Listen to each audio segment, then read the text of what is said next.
My father started work at 14 as a collier, and I think throughout his life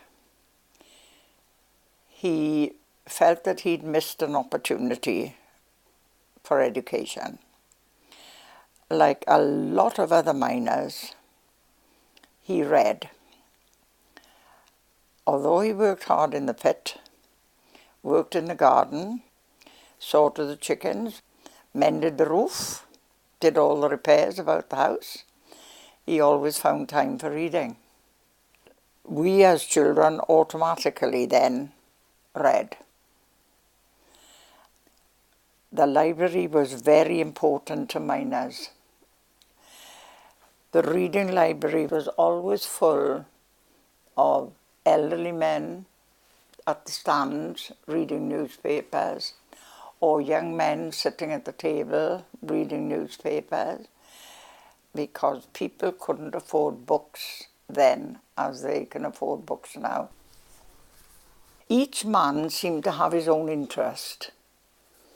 I've often heard, as a child, my father and one of his friends talking, and one would say, "Oh, you'll have to ask Di Evans about that. He knows all about America.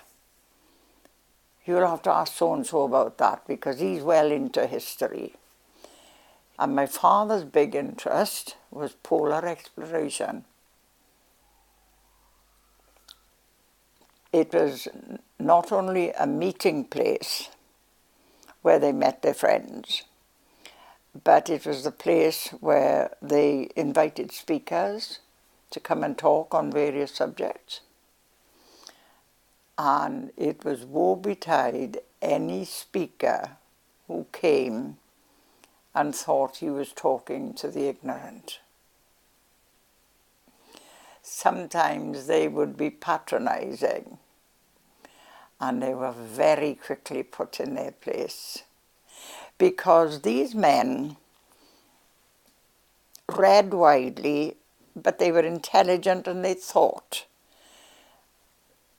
The thing that always grieves me when I think back to the days of the libraries is that David Davis, for instance, a coal owner, gave money to set up Aberystwyth University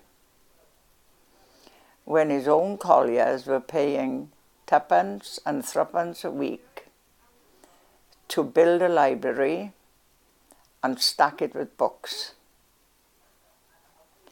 These people were known as philanthropists. Were they really? They were making their money off the backs of men who were intelligent men, and they had to fund their own libraries. And a lot of people ask nowadays, where did all those books go? Some of those books must have been priceless. The library that my father went to was the Lewis Merthyr Library in Porth. And that became as familiar to us as children as our own home. My memory of the library is mainly about Mr. Williams, the librarian. As you opened the door, Mr. Williams would look up from his desk, and he had a very forbidding look. And you went in with your book and you handed it to him, and he made a note in the ledger. No rubber stamps in those days. And then he looked through the book. And if there was a dog ear, he'd want to know who was responsible for it. I remember once taking a book back and saying to him, "My father said he's not responsible for the dog ears." And Mr. Williams said, "I know your father and I know this book." And that was the end of it.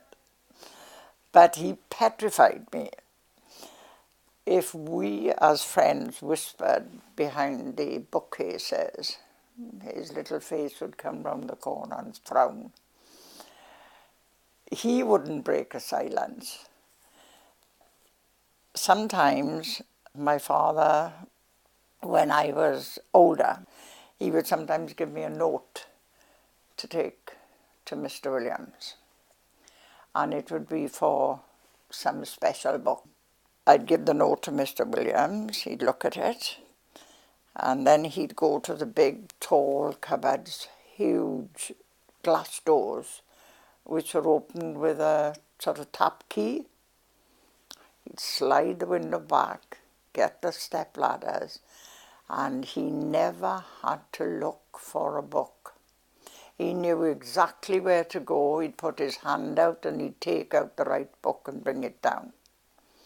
So he would take it to the desk, do all the particulars, and then over his glasses he would say, "Have you got a bag?" "Yes, Mr. Williams." He'd put his hand out and we'd give him the bag. Because that was another unwritten rule. The expensive, precious books had to go home in a bag. You didn't put it under your arm. So he'd put it in the bag, but before he gave it to you, he'd say, "Are you going straight home?" "Yes, Mr. Williams." "You're not playing about on the way home?" "No, Mr. Williams." "You take that book straight home and give it to your father." That man treated those books like children. They were precious. They were very precious. My father, I think, would have shot himself if he'd seen the state of some of the books today. We always had a book at Christmas. Didn't matter how bad things were, there was always a book. We took the books to school sometimes on a Friday afternoon. If the teacher said in the morning, "You can bring a book this afternoon," we would be surrounded by friends saying, "Can you bring a book for me?" Children didn't have books. And if we took a book that was a long story, your friend would say, "Bring it next week because I'm only on page 46. And if the book came back okay, yes, you could take it the next week.